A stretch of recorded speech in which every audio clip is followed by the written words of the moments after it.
Bienvenidos a Horizonte Sur Global, el programa de noticias internacionales de Barricada TV. Como todas las semanas vamos a empezar por nuestro flash de noticias. Crisis política y social en Perú. La justicia dictó 18 meses de prisión preventiva para el expresidente Pedro Castillo, acusado por los delitos de rebelión y conspiración.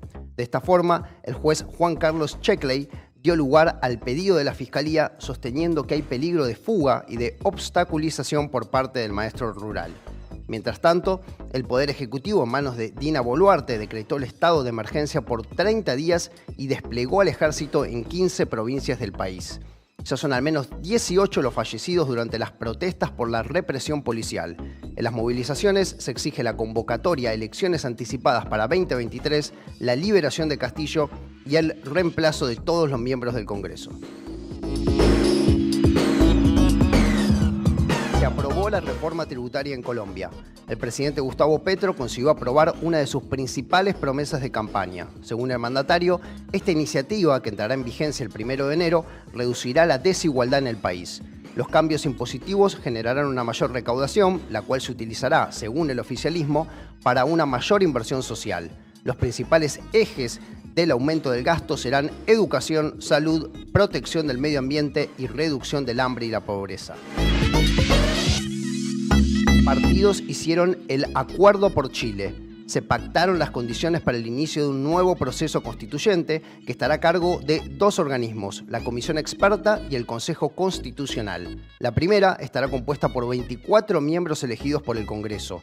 Comenzará a funcionar en enero del próximo año y deberá presentar el 21 de octubre un anteproyecto de Carta Magna. Este será estudiado por el Consejo Constitucional, que lo integrarán 50 miembros elegidos por voto popular y tendrá como objetivo redactar el texto final. Luego, esta propuesta debe ser votada por la población. En caso de aprobarse, reemplazará la Constitución impuesta por el dictador Augusto Pinochet en 1980. A fines del 2020, el pueblo chileno se inclinó mayoritariamente por la realización de una constituyente. Sin embargo, el texto redactado por esa asamblea fue rechazado en las urnas el 4 de septiembre de este año. El Qatargate pone a eurodiputados en la mira. El Parlamento Europeo, con sede en la ciudad francesa de Estrasburgo, está implicado en un caso de corrupción, organización criminal y blanqueo de capitales ligado al país sede del Mundial. Por el momento, la investigación involucra a una de las autoridades de la Eurocámara y a otras 8 personas más.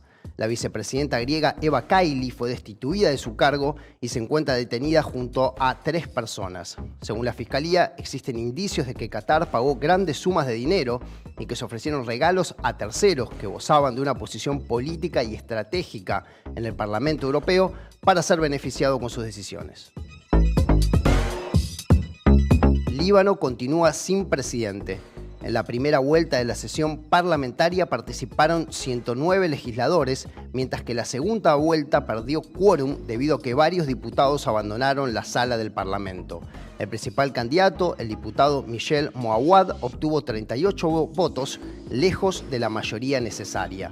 El primer ministro libanés, Najib Mikati, se mostró preocupado y dijo que abundan las diferencias entre las distintas fuerzas libanesas respecto a la elección de ese cargo, vacío desde que Michel Aoun abandonó la presidencia a fines de octubre.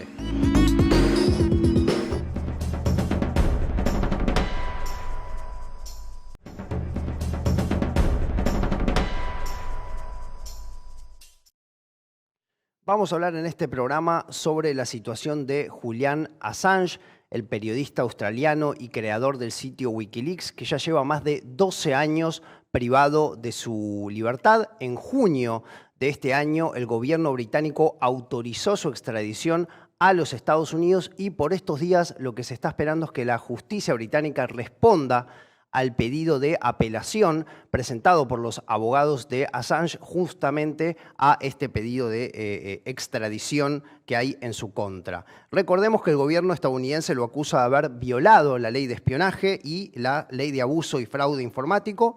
Todas estas acusaciones llegaron tras la publicación que hizo Wikileaks junto con decenas de diarios de todo el mundo de documentos secretos sobre las guerras de Irak y Afganistán, cables del Departamento de Estado e informes sobre detenidos en la cárcel de Guantánamo. De ser extraditado, puede llegar a ser juzgado Assange a 175 años de cárcel. En este marco es que una delegación de Wikileaks llegó a América Latina justamente para alertar sobre esta situación que está viviendo el periodista australiano y también presionar al presidente de los Estados Unidos, Joe Biden, para que levante los cargos en su contra. La comitiva está compuesta por el editor jefe de Wikileaks, Christine Hrafson, y a su vez el embajador de este mismo sitio, Joseph Farrell. Bueno, ellos estuvieron en la Argentina y allí tuvimos la posibilidad de conversar con Christine Hrafson, que nos contó sobre el delicado estado de salud que está teniendo en estos momentos Julian Assange, así como también la implicancia que tiene su caso, la continuidad de este proceso legal en contra de Assange, tanto para la democracia como para la libertad de prensa, y llamó a este caso como un proceso de lawfare. Antes de ver la entrevista, vamos a agradecerle a los compañeros de la Federación Argentina de Trabajadores de Prensa, FADPREN, quienes nos prestaron el lugar, sus instalaciones, para poder realizar la entrevista que vamos a ver entonces ahora mismo.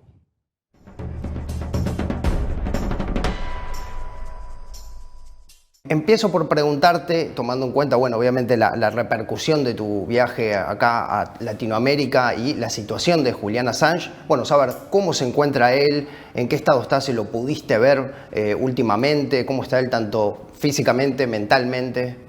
Well, to begin with, Julian Assange's health is in danger and his life is in danger. And I do worry about him gravely. He has been now in prison for 3.5 years under arbitrary condition without knowing his fate. It has taken a toll on him physically and mentally, and therefore I fear for him.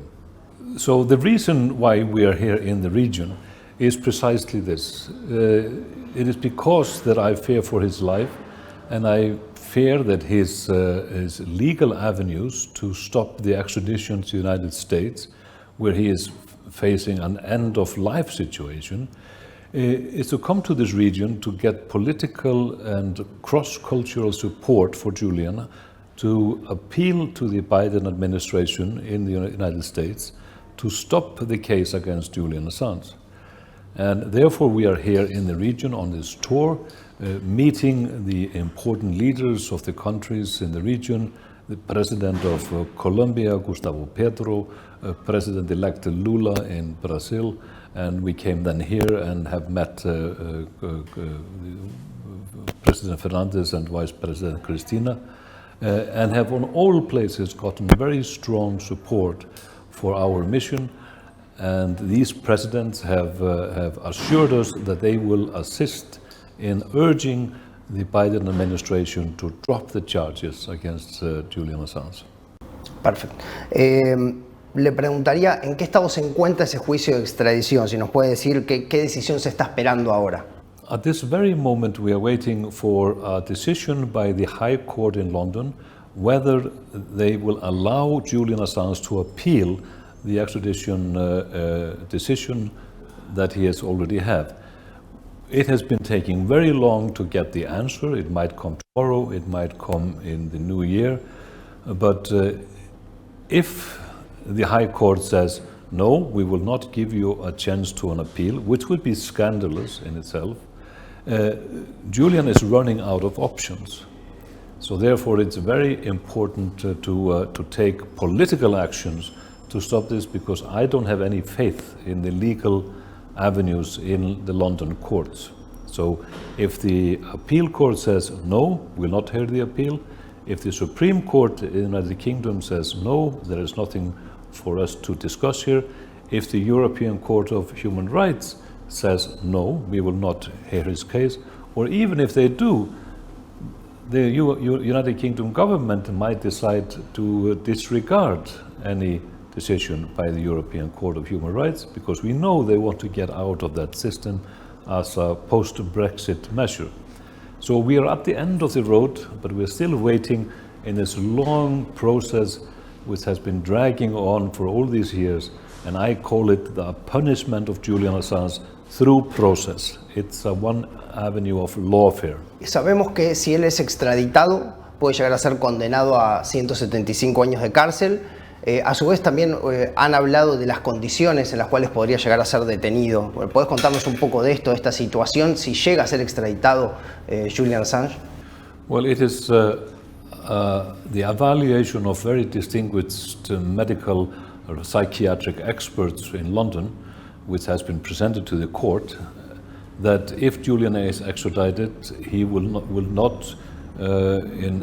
would be a grave danger he would not be able to survive the conditions in the United States. We know that he would be put in pre-trial detention, and that detention could take 2 or 3 years. We fear that he would be put under solitary confinement, not being able to meet his family or anybody else. And solitary confinement in the United States is equivalent to torture. And Julian Assange does not have an ability mentally and physically to survive such a torturous situation.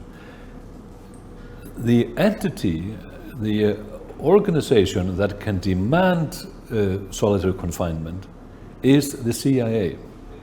They can demand that because of national security reason, Julian must be put in solitary confinement. And that is the very agency that we now know was plotting to kidnap or assassinate Julian at the end of the year 2017. That has been exposed, that is a fact, that has even been confirmed inadvertently by the former director of the CIA. So his life will be in the hands of the agency that was plotting to kidnap or assassinate him. So you can see the severity of the situation. Él recién hablaba del caso que involucra a la CIA para matar a Assange. Quería preguntarle también por ese caso, que a su vez también contempla el espionaje en la embajada de Ecuador en Londres. ¿Cómo sigue ese caso? Esos casos, porque son varios.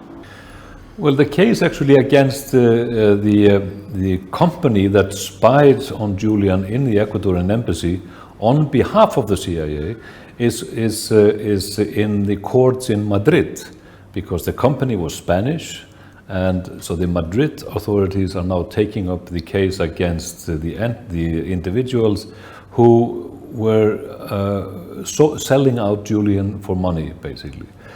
And all the revelations in the court proceedings in Madrid confirm what we now know, that we suspected. There was a total espionage on him, and there was a spying on the meetings he had with his lawyer. They were stealing his legally privileged material. So that has tainted the process. So he can not have any chance of a fair trial with these revelations.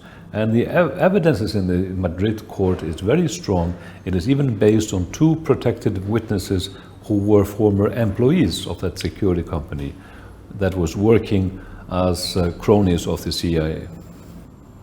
Bueno, preguntarle qué impacto puede tener para el periodismo si se da esa extradición de Assange.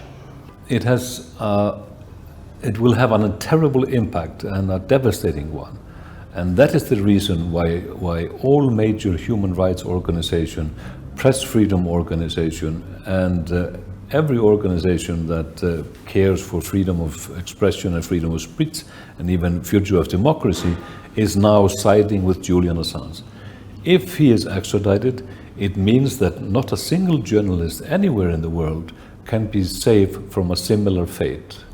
It is sending a signal that the US government will go after any journalist wherever he is in the world if he has exposes any secrets that the American administration believes is contrary to their interest.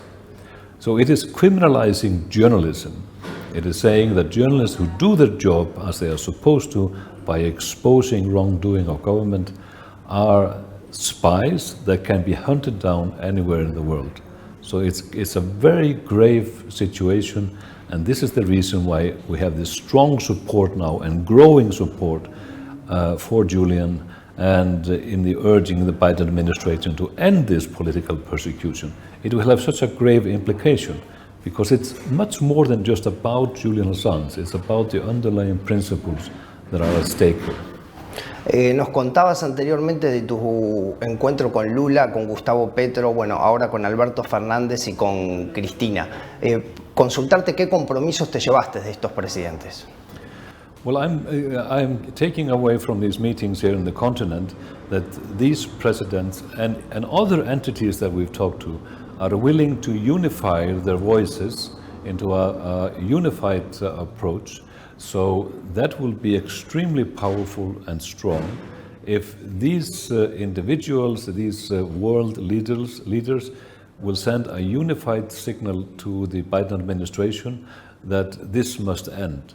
That is saying that the strongest leaders in an entire continent are on Julian's side and understanding that this is threatening journalism everywhere in the world, including journalism in these countries, in Argentina, in Brazil and in Colombia, everywhere. No sé si hay algo más que quieras decirnos, algo que no te haya preguntado. I think it's very important to realize that the world is changing, and the signal that is coming out of Latin America lately is a very strong one, and there is a focus now on what is going on in this region. So you are heard, and it should not be overlooked or diminished that the voices of these world leaders and the organizations in these countries who are now more and more acting in coordination will have an impact. It will have an impact on other leaders to speak out, who have been silent up till now. It came as no surprise to me that we were in the middle of the tour, the day after we met Lula and he spoke out. The Prime Minister of Australia, who has been very silent up till now, finally said, yes, I will urge the Biden administration to end this. And that is our takeaway. And we will now go and tell European leaders, you cannot stay silent when an entire continent is now spoken out and sees the grave danger.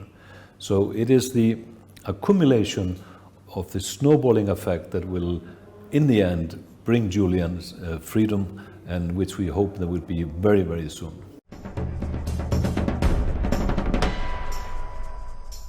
Este jueves en el Reino Unido, enfermeros y enfermeras del sistema público realizaron una huelga de 12 horas, ya que la inflación que hay en este país le está ganando a los salarios. Esta es la primera vez desde la fundación de este sindicato, hace 74 años, que se toma una medida de fuerza de este tipo. Esta información nos la trae Zoe Pepper, integrante del medio People Dispatch.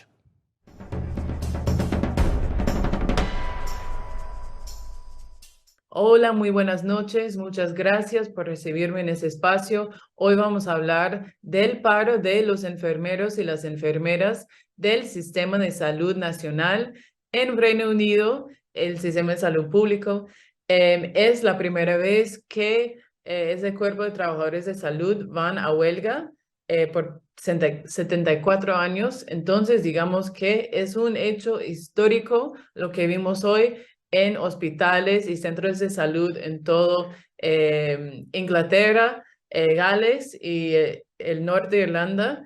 La verdad, la razón tras esa gran huelga que vimos hoy es la inflación y un acuerdo que propusieron de aumentar el salario que no está de acuerdo con la tasa de inflación que están enfrentando en ese país.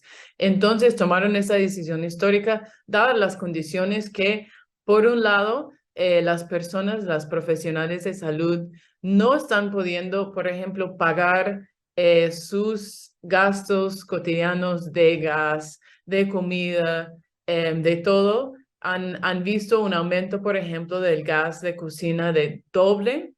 La verdad, la crisis energética que está afectando a todo el mundo, pero en Europa lo están pagando muy caro por todas las sanciones que tienen contra Rusia. Están afectando mucho a los trabajadores y trabajadoras, y estamos viendo que en muchos sectores públicos los aumentos de salario no están llegando a los mismos niveles de inflación que están sufriendo. Entonces, por esa razón principal es que están saliendo hoy, van a tener otra huelga el martes. Y otro detalle que quería agregar es que no solamente es que ellos no están pudiendo comprar sus necesidades cotidianas de sobrevivir con sus trabajos, pero también están enfrentando a una deficiencia de trabajadores, de enfermeras y enfermeros en todos los hospitales en el territorio nacional. Entonces, eso es un tema bastante preocupante. Entonces, debido a la deficiencia de personal en los centros de salud, ven, por ejemplo, que la calidad de servicio a los pacientes, las posibilidades de, por ejemplo, tener días libres con agendas muy cargadas, esas son las condiciones en que están trabajando. Esa acción de huelga de las enfermeras y los enfermeros es algo inédito, como dije, de la primera vez en 74 años, pero es algo que estamos viendo a lo largo del continente europeo, pero también en el mundo, que después de la pandemia, en que todo el mundo decía que los profesionales de salud fueron quienes salvaron las vidas, que eran los héroes, que había que aplaudir para ellos y ellas, igual sus condiciones laborales 3 años después del comienzo de la pandemia, aún así no están siendo respetados, aún así no reciben un salario digno. Entonces, ellos están diciendo, bueno, ustedes nos aplaudieron, ahora es importante que nos apoyen en nuestra lucha para condiciones dignas, para salario digno. Entonces, es muy importante ese hecho y es un momento en que por la misma crisis de la inflación y la crisis económica en Reino Unido, hay otros sectores que están levantando también, como los trabajadores de la ferrocarril y otros sectores también. Entonces, un momento de ascenso, de lucha sindical sobre todo, pero que puede ampliar una protesta masiva de todos los sectores de la clase trabajadora, como tuvieron hace unas semanas, una movilización que decía que no podemos pagar. Entonces, eso sería la noticia de hoy. Enfermeros y enfermeras en las calles exigiendo sus derechos laborales.